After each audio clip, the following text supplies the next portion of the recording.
بسم اللہ الرحمن الرحیم الصلاۃ والسلام علیک یا رسول اللہ وعلی آلک و صحابک یا حبیب اللہ۔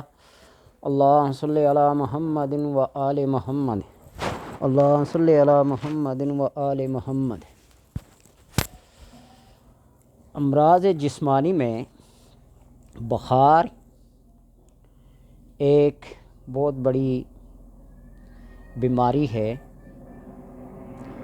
جس کو آپ تمام بیماریوں کا مجموعہ کہہ سکتے ہیں، اور جب یہ حد درجہ تک پہنچ جائے تو پھر طرح طرح کے امراض اس سے پیدا ہوتے ہیں، تپ، دق، ملیریا، بے شمار ایسی۔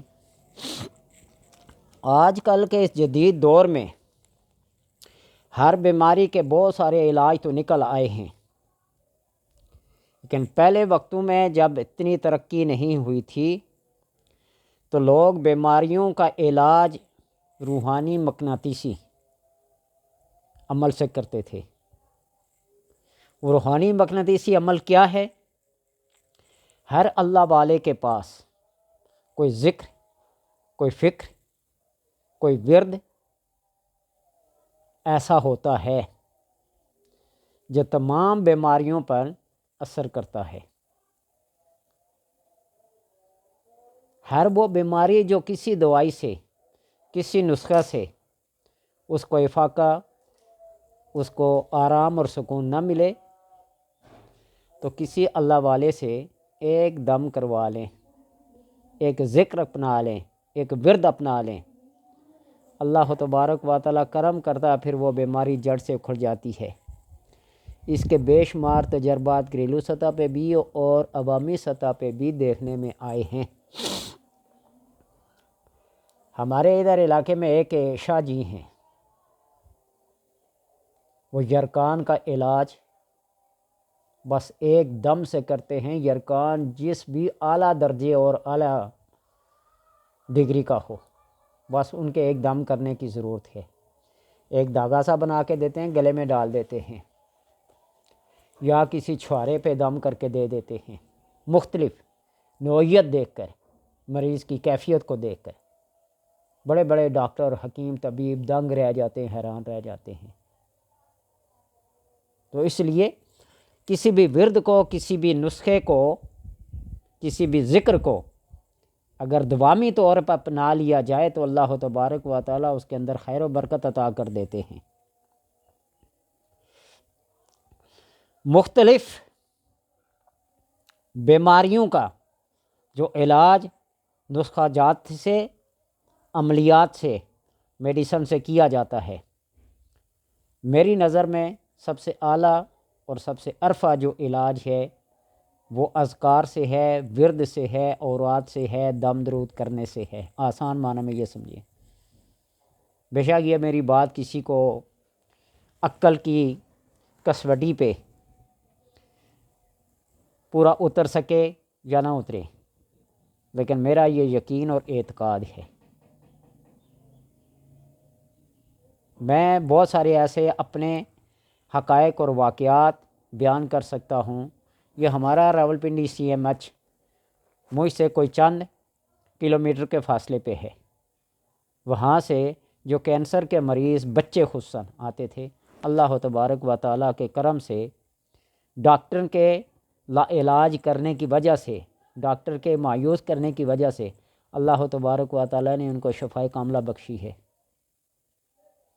صرف کیا مختصر بتاتا تھا، گوشت کے چھوٹے چھوٹے ٹکڑے کر کے اوپر سے پھیر کے یا سلام ہو یا اللہ ہو یا سلام ہو یا اللہ ہو یہ پڑھ کر 300 بار مریض کے اوپر سے پھیر کر صدقہ کر دیں، خیرات کر دیں، یا مریض کے اوپر سے پھیر کر بلی یا کتے کے بچوں کو ڈال دیں۔ پھر دیکھیے ہر بیماری کا علاج ہے۔ تو بہرحال بات لمبی ہو جاتی ہے، گفتگو لمبی ہو جاتی ہے، تو لوگ کہتے ہیں جی مختصر کیا کریں بابا جی، آپ بہت لمبی ویڈیوز بناتے ہیں۔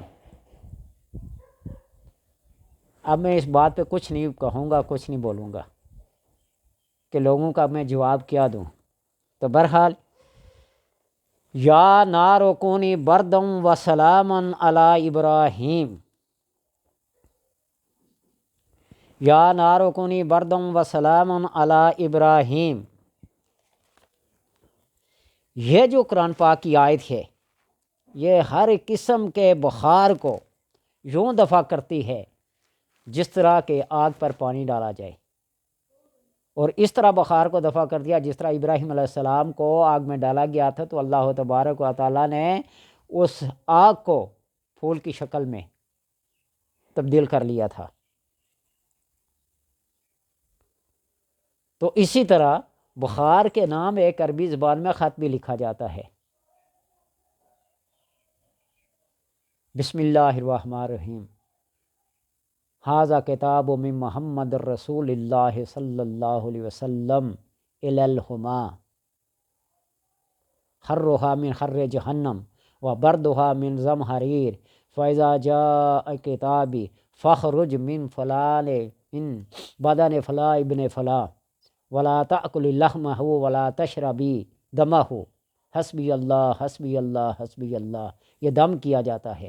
تو اللہ تبارک و تعالیٰ اس بخار اور اس ملیریے یعنی ہر قسم کے بخار سے نجات دے دیتا۔ ھذا کتاب من محمد رسول اللہ صلی اللہ علیہ وسلم الی الحما، حما بخار کو کہتے ہیں۔ حرھا من حر جہنم، اس کی گرمی جہنم کی گرمی ہے۔ وبردھا من زمہریر، اور اس کی ٹھنڈک بھی جب ٹھنڈ لگتی ہے نا بخار کی صرف ہے، من زمہریر، زمہریر بھی دوزخ کے ایک گلے کا نام ہے۔ فاذا جاء کتابی، پر جب آ جائے پہنچ جائے میری یہ کتاب، میرا یہ خط، فاخرج من جسد من بدن فلاں ابن فلاں، یہ لکھا جائے، ولا تأکل لحمہ ولا تشربی دمہ حسبی اللہ حسبی اللہ حسبی اللہ، یہ خط لکھا جائے یعنی کاغذ پہ لکھا جائے اور پانی میں گھول کر پلایا جائے یا گلے میں باندھ دیا جائے تو اللہ تبارک و تعالیٰ کے کرم سے وہ بخار کیا ہو جاتا ہے، اتر جاتا ہے۔ اور جب یہ آیت پڑھی جائے اور دم کی جائے یا نار کونی بردم و سلام علی ابراہیم، یہ ایسا نسخہ ہے، یہ ایسا دم ہے، یہ ایسا ذکر ہے، یہ ایسا ورد ہے کہ آگ جلے ہوئے انسان کو بھی اگر دم کر دیا جائے جلنے کے ساتھ ہی تو اس کی جلن ختم ہو جائے گی اور اس کے پھولے بھی نہیں بنیں گے، چھالے بھی نہیں بنیں گے آگ کے جلنے کے۔ یہ ایک دفعہ کا نہیں، 1000 دفعہ کا مجرب شدہ ہے میرا اپنا، کوئی اس کو مانے یا نہ مانے، اپنے یقین اور اپنے اعتقاد کی کسوٹی پہ کبھی پرکھ کے دیکھ لینا۔ اور یہ بخار کے لیے بھی تیر بہدف نسخہ ہے۔ انشاءاللہ اگلی ویڈیو میں ایک نسخہ ابو علی شاہ قلندر کا پیش کیا جائے گا بخار کے لیے، اور بخار کی جو بھی قسم ہو اس میں آپ استعمال کریں، وہ نسخہ اگلی ویڈیو میں ملاحظہ کیجیے گا۔